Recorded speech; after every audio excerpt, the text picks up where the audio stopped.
시애틀 순복음교회 성도 여러분, 한 주간도 주님의 은혜 가운데 평안하셨습니까? 오늘도 참 좋은 날입니다.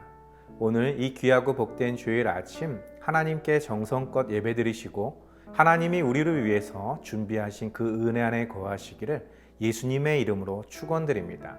우리 다 같이 사도신경 하심으로써 11월 12일 둘째 주 주일 예배를 하나님께 드리겠습니다.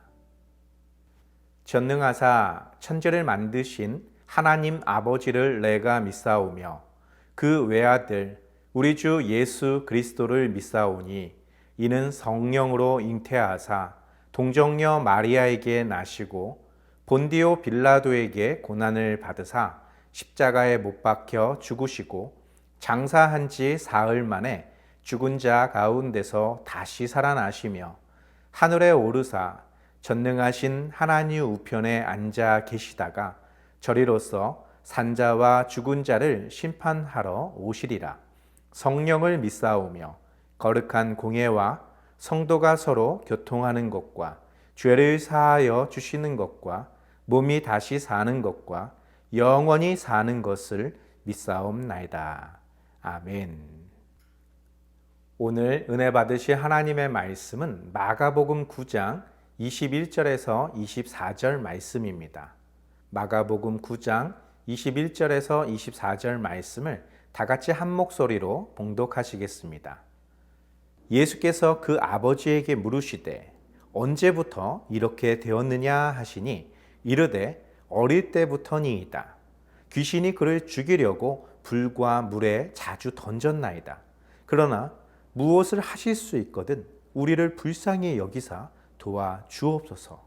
예수께서 이르시되 할 수 있거든이 무슨 말이냐. 믿는 자에게는 능히 하지 못할 일이 없느니라 하시니 곧 그 아이의 아버지가 소리를 질러 이르되 내가 믿나이다. 나의 믿음 없는 것을 도와주소서 하더라. 아멘. 함께 봉독한 말씀을 가지고 할 수 있거든 이라는 제목으로 은혜 나누겠습니다. 우리가 어떤 일을 함에 있어서 그것을 잘 준비했거나 우리에게 너무나 익숙한 그런 것들을 해결하려고 할 때에는 내 안에서 자신감이라는 것이 생깁니다. 늘 해왔기 때문에, 늘 익숙하기 때문에 그것을 잘 해낼 수 있다라는 그런 자신감으로 도전을 하게 되죠. 우리가 자신감에 벅차 있을 때는 때론 우리의 한계를 훌쩍 뛰어넘어 우리가 한 번도 해본 적이 없는 그러한 일들도 성공해내는 그러한 경험들도 있습니다. 그런데 그와는 반대로 아직 준비가 덜 된 상태에서 전혀 경험해보지 못한 그런 생소한 것들을 맞닥뜨리게 되었을 때 우리 마음속에서는 자신감보다는 왠지 불안한 감정, 그런 마음이 생깁니다. 내가 과연 잘 해낼 수 있을까? 이것을 해결할 수 있을까?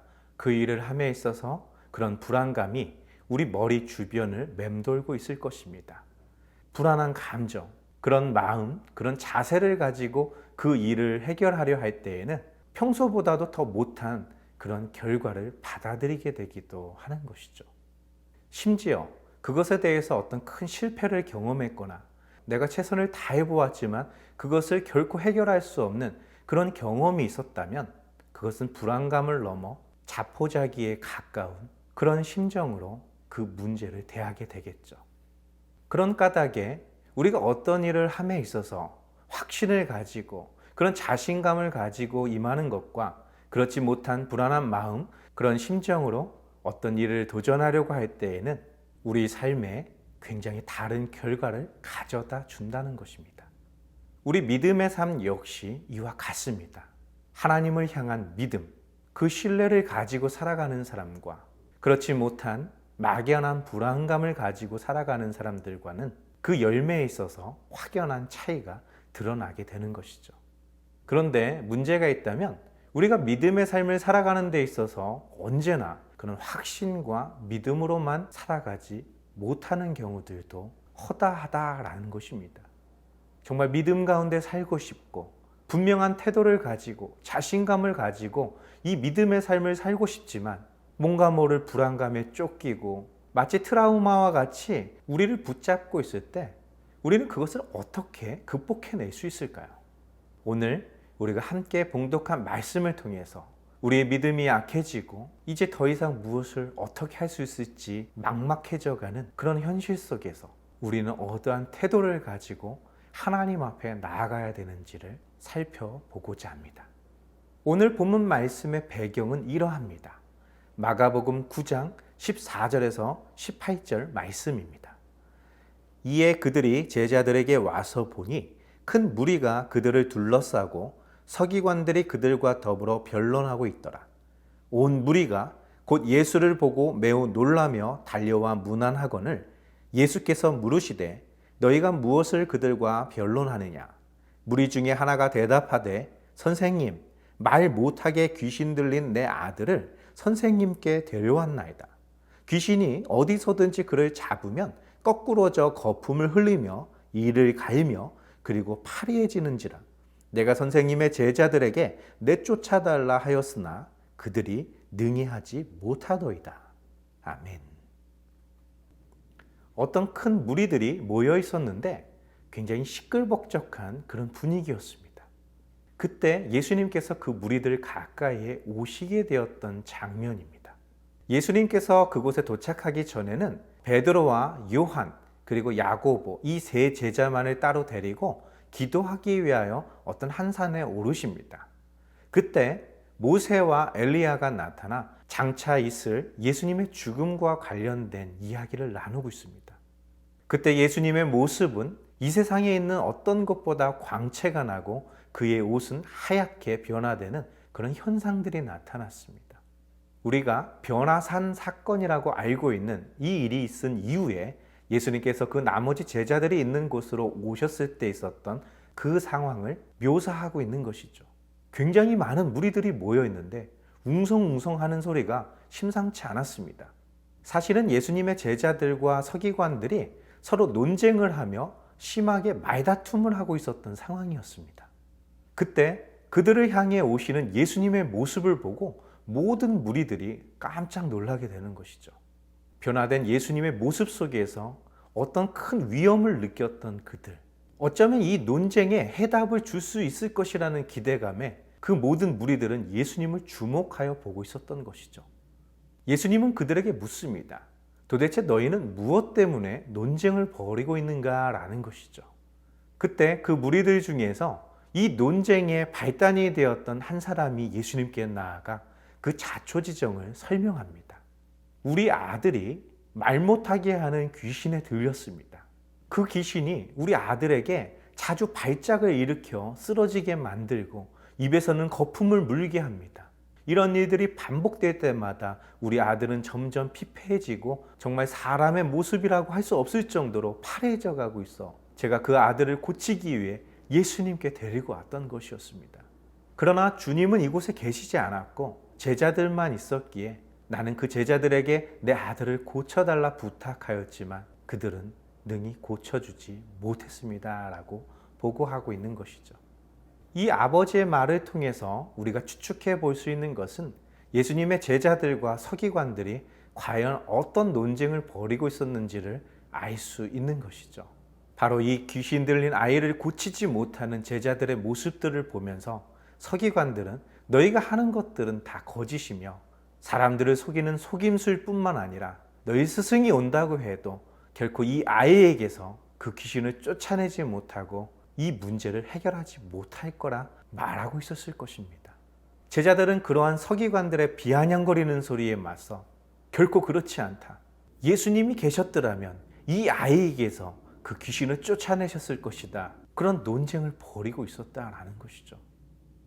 그러나 그러한 논쟁과는 별개로 속이 타는 것은 그 아이의 아버지입니다. 예수님이든 예수님의 제자든 누구든 상관없으니 제발 이 아이에게서, 이 고통당하는 이 아이에게서 그 귀신을 쫓아낼 수 있는 어떤 방법이 없겠느냐라는 것이죠.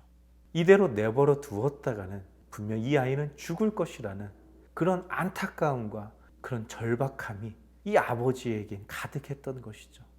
고통당하고 있는 그 아들이나 그것을 지켜봐야 하는 그 아버지나 안타깝기는 매 한 가지였다라는 것이죠. 예수님께 가면 이 아이를 고칠 수 있을 것이라는 기대를 가지고 출발했던 그때의 그 기대와는 지금의 이 아버지의 마음은 좀 다른 마음이었을 것입니다. 아직 포기하고 싶지는 않지만 어쩌면 내 아들을 고칠 수 없을 것이라는 절망감, 그런 불안한 마음이 그의 가슴 속에 계속해서 차오르고 있었을 것입니다. 그때 예수님께서 그 아버지에게 묻습니다. 마가복음 9장 21절에서 24절 말씀입니다. 예수께서 그 아버지에게 물으시되 언제부터 이렇게 되었느냐 하시니 이르되 어릴 때부터니이다. 귀신이 그를 죽이려고 불과 물에 자주 던졌나이다. 그러나 무엇을 하실 수 있거든 우리를 불쌍히 여기사 도와 주옵소서. 예수께서 이르시되 할 수 있거든이 무슨 말이냐. 믿는 자에게는 능히 하지 못할 일이 없느니라 하시니 곧 그 아이의 아버지가 소리질러 이르되 내가 믿나이다. 나의 믿음 없는 것을 도와주소서 하더라. 아멘. 예수님께서 그의 아버지에게 묻습니다. 언제부터 이 아이에게 이런 증상이 생겼는가라는 질문이시죠. 예수님이 보기에도 지금 이 아이의 상태는 매우 심각한 수준이었을 것입니다. 악한 귀신에게서 굉장히 오랫동안 지속적으로 고통을 받아왔던 그런 흔적들이 역력히 보였을 것입니다. 한참 부모님의 사랑을 받으며 부푼 꿈을 꾸고 성장해야 할 그 아이가 정말 왜소하게 파래해져 있었고 그 몰골 동안 형편없었다라는 것이죠. 아버지는 말합니다. 귀신이 이 아이를 죽이려고 자주 불에도 넘어뜨리고 물에도 빠지게 만듭니다. 비록 제자들은 아무것도 하지 못했지만 예수님은 무엇인가라도 해줄 수 있지 않겠습니까? 제발 제가 주님께 지금 부탁드립니다. 무엇이든지 좋으니 만일 하실 수만 있다면 이 아이와 저를 불쌍히 여기사 우리를 도와주십시오라고 간절하게 부탁하고 있는 것이죠. 이 아버지의 간절한 부탁은 12의 혈루병으로 고생하던 여인이 예수님의 옷자락에 손을 대었던 것과 나면서부터 장님이었던 바디메오가 예수님이 지나가신다는 그 말에 소리를 외쳐 다윗의 자손 예수여 나를 불쌍히 여기소서라고 외쳤던 그것과 어찌 달랐겠습니까? 그런데 예수님께서는 그 아버지의 그 간절한 부탁에도 불구하고 그 아버지에게서 고침받았던 그 모든 병자들과 다른 그 무엇인가를 발견하게 된 것이죠. 바로 할 수 있거든이 무슨 말이냐라는 그 질문입니다. 예수님께 고침을 받았던 사람들, 그들이 주님께로부터 들었던 말은 내 믿음대로 되있지어다 라는 것이었습니다. 바로 기대가 있었다라는 것이죠. 주님은 하실 수 있을 것이라는 기대를 가지고 예수님을 붙잡았다라는 것이죠. 이 아이의 아버지의 간절함이 그들의 간절함보다 결코 뒤처진다고는 할 수 없습니다. 그러나 이 아이의 아버지의 간절함은 처음 예수님께 이 아이를 데려왔을 때의 그 간절함과는 조금 차이가 있었다라는 것이죠. 다시 말해서 안 될지도 몰라. 예수님의 제자들이 그렇게 노력했음에도 불구하고 하지 못하는 것을 보니 어쩌면 예수님께 부탁해도 안 될 수도 있어 라는 그런 의심, 그런 불안감, 이미 그런 마음에 사로잡혀 있었다라는 것이죠. 어쩌면 그러한 생각을 심어준 것이 예수님의 제자들과 변론하고 있었던 그 서기관들이 심어준 마음일 것입니다. 하나님의 율법을 기록하고 그것을 가르치며 하나님을 안다고 생각하는 그들이 심어준 그 마음. 사회적인 위치로 보나 학식으로 보나 누가 보아도 예수님의 제자들보다는 월등히 뛰어난 그 서기관들의 말을 듣고 그 아버지의 마음은 점점점 굳어져 가고만 있었다라는 것이죠. 그도 그럴 것이 제자들이 아무리 애쓰며 귀신을 쫓아내려 하였으나 어떠한 차도도 일어나지 않았기 때문인 것이죠. 그런 실패와 좌절감에 점점 굳어져만 가고 있었던 그의 믿음은 믿음이라 말하기보다는 자포자기에 가까운 그런 마음이었다라는 것이죠. 할 수 있거든. 어찌 들으면 믿음의 고백처럼 들릴 수도 있겠지만 아마도 할 수 있거든이 무슨 말이냐. 믿는 자에게는 능히 하지 못할 일이 없느니라 라고 말씀하셨던 그 예수님의 귀에는 고침을 받았던 많은 병자들의 믿음의 고백과는 다른 고백이었다라는 것을 알 수 있는 것입니다. 이에 정신이 번쩍 든 이 아버지는 처음 그 아이를 데리고 예수님을 찾아왔던 그 초심으로 다시 돌아옵니다. 주여 믿습니다. 내가 믿지 않았더라면 기대하지 않았더라면 여기 오지 않았을 것입니다. 그러나 그 아버지도 느끼고 있는 것이죠. 그랬던 나의 믿음이 흔들리고 있고 기대가 점점 사그러지고 있는 것, 주님 도와주세요. 붙들어 주세요. 이 믿음이 사라지지 않게 나를 도와주시옵소서라고 간청했던 것입니다. 이 고백이야말로 저와 여러분들이 천국 가는 그 순간까지 주님께 간구해야 될 고백일 것입니다. 지금까지의 문제는 이 아이에게 있다고 생각했을 것입니다. 아니, 이 아이를 괴롭히는 그 악한 귀신에게 있다고 생각했을 것입니다. 그런데 예수님의 말씀을 듣고 정신이 번쩍 들었던 이 아버지는 진짜 근본적인 문제가 무엇인지 깨닫게 된 것입니다. 다시 말해서 예수님을 기대하지 않고 있는 자기 자신의 모습을 발견하게 되었다라는 것이죠. 나의 믿음 없는 것을 도와주소서 간청했던 그 아버지의 고백, 그 절규를 들으셨던 예수님께서 이제 역사하십니다. 마가복음 9장 25절에서 29절 말씀입니다. 예수께서 무리가 달려와 모이는 것을 보시고 그 더러운 귀신을 꾸짖어 이르시되 말 못하고 못 듣는 귀신아 내가 내게 명하노니 그 아이에게서 나오고 다시 들어가지 말라 하시매 귀신이 소리 지르며 아이로 심히 경련을 일으키게 하고 나가니 그 아이가 죽은 것 같이 되어 많은 사람이 말하기를 죽었다 하나 예수께서 그 손을 잡아 일으키시니 이에 일어서니라. 집에 들어가심에 제자들이 조용히 묻자오되 우리는 어찌하여 능히 그 귀신을 쫓아내지 못하였나이까. 이르시되 기도 외에 다른 것으로는 이런 종류가 나갈 수 없느니라 하시니라. 아멘. 믿음이 있는 곳에 역사는 일어납니다. 우리를 자유케 하시려고 하나님께서 보내신 예수 그리스도, 이 아이와 그 아버지는 살아계신 하나님의 능력을 똑똑하게 경험하게 됩니다. 예수님의 제자들이 쫓아내지 못했던 그 귀신을 예수님께서는 과연 쫓아내실 수 있는지 몹시 궁금했던 무리들은 일제히 예수님 주변으로 모여들기 시작합니다. 아마도 제자들과 변론하고 있었던 서기관들 역시 의심의 눈초리로 지켜보고 있었겠죠. 그때 예수님께서 그 귀신에게 말합니다. 말 못하게 하고 못 듣게 하는 더러운 귀신아, 그 아이에게서 나가고 다시는 들어오지 말라 명하시자 귀신이 소리를 지르며 그 아이로 하여금 크게 경련을 일으키게 만듭니다. 그리고 결국 그 아이에게서 떠나가자 그 아이는 쓰러지고 말았던 것이죠. 그 광경을 지켜봤던 많은 무리들, 이 아이가 쓰러져 의식을 잃기 전 얼마나 경련이 심했는지 쓰러져 미동도 하지 않는 이 아이를 보며 결국 죽었구나, 그들은 그렇게 생각했던 것입니다. 그의 제자들과 마찬가지로 예수님도 별 수 없었구나, 결국 이렇게 끝날 것을 참으로 부질없는 노력이었다라고 생각하고 있었다라는 것이죠. 그러나 예수님께서는 묵묵히 그 아이에게 손을 내미시며 일으켜 세우셨습니다. 그 아이는 고침을 받았고 그 아이는 물론 그 아버지는 살아계신 하나님의 크신 능력과 그 은총을 경험하게 되었다라는 것이죠. 절대 절망에서 절대 희망으로 바뀌어지는 순간이었다라는 것입니다. 문제는 제자들은 이 일로 인해서 마냥 기뻐할 수만은 없었다라는 것이죠.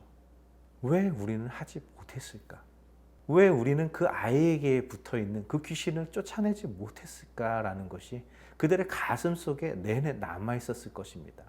기회를 엿보다가 예수님께 조용히 묻습니다. 왜 우리는 그 귀신을 능히 쫓아내지 못했습니까? 라는 질문인 것이죠. 이러한 질문에는 한 가지 전제가 있습니다.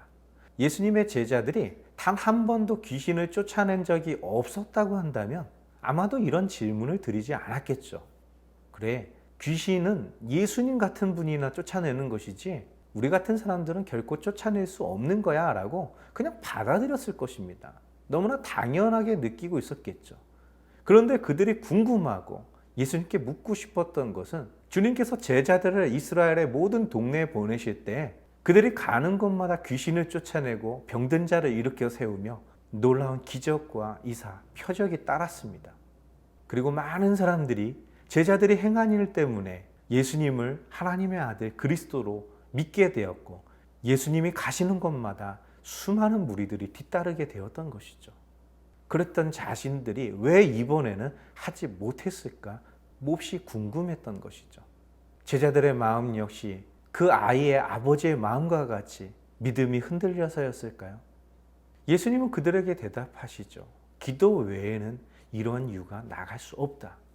이 말은 문자적으로 해석해서 기도 말고는 귀신을 쫓아낼 수 있는 방법이 없다라고 받아들일 수도 있지만, 이와 똑같은 사건을 기록하고 있었던 마태복음에 의하면 믿음이 적은 연고다라고 말하고 있습니다.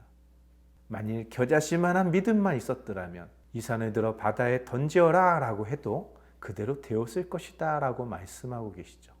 즉 겨자씨만한 믿음, 그 믿음이 없어서라는 말씀과 기도 외에는 이 말씀, 무슨 연관성이 있는 것일까요? 이것이 오늘 말씀의 결론입니다. 믿음이라는 것은 내 안에서부터 하나님을 향해 우러나오는 그런 감정, 어떤 그런 확신, 그런 기대감일 수 있다라는 것이죠. 문제는 안타깝지만 그런 것으로는 어떤 능력도 나타나지 못한다라는 것입니다. 귀신에게서 고침받은 그 아이의 아버지가 고백했던 것처럼 나의 믿음 없음을 도와주시옵소서라는 간절한 간구가 없다면, 즉 믿음의 주여 온전케 하시는 예수 그리스도가 우리의 믿음을 붙들어 주시지 않는다면, 다시 말해서 다윗의 자손 예수여 우리를 불쌍히 여기소서라고 했을 때 내게 무엇을 해주기를 원하느냐? 눈을 뜨기를 원합니다. 그래, 네 믿음대로 될지어다 라고 그의 믿음을 붙잡아 주시지 않는다면, 바로 하나님께서 우리의 간구, 우리의 믿음을 붙들어 주시지 않는다면 하나님에게서 멀리 벗어난 영혼들, 이 세상의 공중권세 잡은 저 악한 영들에게 붙잡혀 살고 있는 그 수많은 영혼들이 하나님의 품으로 돌아올 수 없다라는 것입니다. 바로 그것이 주님이 니고데모에게 말씀하셨던 성령으로 거듭난 자라는 것입니다. 우리의 믿음, 우리의 열정, 우리의 간절한 기대, 그것이 하나님의 나라, 하나님의 보좌 앞에 상달이 되지 않는다면, 그리고 하나님이 우리의 기도를 들으시고 하나님이 우리를 붙드시며 역사하시지 않는다면 귀신이 아니라 그 어떤 일도 벌어지지 않는다라는 것이죠. 우리의 작은 믿음이 비록 겨자씨와 같다 할지라도 우리가 간구한 그것을 하나님이 붙들고 계시고 하나님이 우리에게 은혜를 베풀어 주신다면 그 어떤 불가능한 것도 반드시 이루어진다라는 것입니다. 바로 사람으로서는 할 수 없을 때 하나님으로서는 능히 하실 수 있는 그 일이 우리 인생 가운데 나타난다라는 것이죠. 주님 오시는 그날까지 비록 작은 믿음이라 할지라도 나를 붙들어 달라고, 나를 도와달라고, 나를 지켜달라고 하나님께 간절히 간구하고 기도할 수 있는 그런 믿음, 그런 신뢰를 가지고 살아가는 저와 성도님들 되시기를 예수님의 이름으로 축원드립니다. 다 같이 기도하겠습니다. 살아서 역사하시는 좋으신 아버지 하나님, 사람의 힘과 사람의 능력, 사람의 경험, 사람의 논리로 모든 것들이 해결되는 것이 아닙니다. 그러한 우리의 노력과 발버둥이 때론 우리에게 많은 도움을 주기도 하겠지만, 그러한 것들로 얻을 수 있는 것은 오늘 피었다가 지게 되는 들풀과도 같은 것입니다. 그러나 주의 말씀은 영원하며 우리의 작은 믿음의 고백을 들으시고 응답하시는 하나님의 능력은 크고 영화로우십니다. 그 하나님의 강한 팔과 그 하나님의 놀라운 축복이 우리 인생 가운데 날마다 함께하는 그런 복된 삶을 살게 도와주시옵소서. 이 모든 말씀 우리 주 예수 그리스도의 이름으로 감사하며 기도드리옵나이다. 아멘. 다 같이 주기도문 하심으로써 11월 12일 둘째 주 주일 예배를 모두 마치겠습니다. 하늘에 계신 우리 아버지여, 이름이 거룩히 여김을 받으시오며 나라가 임하시오며 뜻이 하늘에서 이루어진 것 같이 땅에서도 이루어지리이다. 오늘 우리에게 일용할 양식을 주시옵고 우리가 우리에게 죄 지은 자를 사하여 준 것 같이 우리 죄를 사하여 주시옵고 우리를 시험에 들게 하지 마시옵고 다만 악에서 구하시옵소서. 나라와 권세와 영광이 아버지께 영원히 있사옵나이다. 아멘. 믿음이라는 것은 우리의 눈에 보이는 것이 아닙니다. 그런 까닭에 믿음이 좋은지 나쁜지 측정할 수도 없는 것이죠. 그러나 그 믿음이 정말 진실한 것인지 살아있는 믿음인지를 알 수 있는 방법은 분명 우리 삶에 있어서 존재한다라는 것이죠. 즉, 문제, 어떤 위기, 어떤 우리가 고통을 당하고 있을 때 우리가 무엇을 선택하고 있는지를 보면 잘 알 수 있는 것입니다. 그 문제 앞에서, 그런 어려움, 그 고통 앞에서 우리의 힘과 우리의 노력으로 때로는 그것을 해결할 수 있을 법한 그러한 사람들을 찾아가거나 하나님을 모르는 사람들처럼 다른 신을 쫓거나 어떤 다른 존재를 찾는 사람들은 믿음이 없는 악하고 패역한 세대일 것입니다.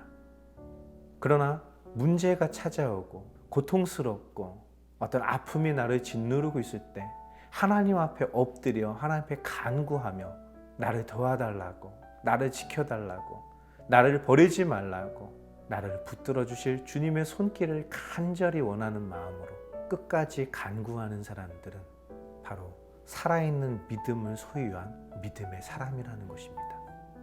그 믿음이 우리의 삶을 이끌어갈 수 있도록 하나님의 말씀에 붙들림 바 된 하나님의 자녀가 되시기를 예수님의 이름으로 축원드립니다. 한 주간 주님의 은혜 가운데 승리하셨다가 또 다음 주 우리 함께 모여 하나님을 예배하겠습니다. 할렐루야!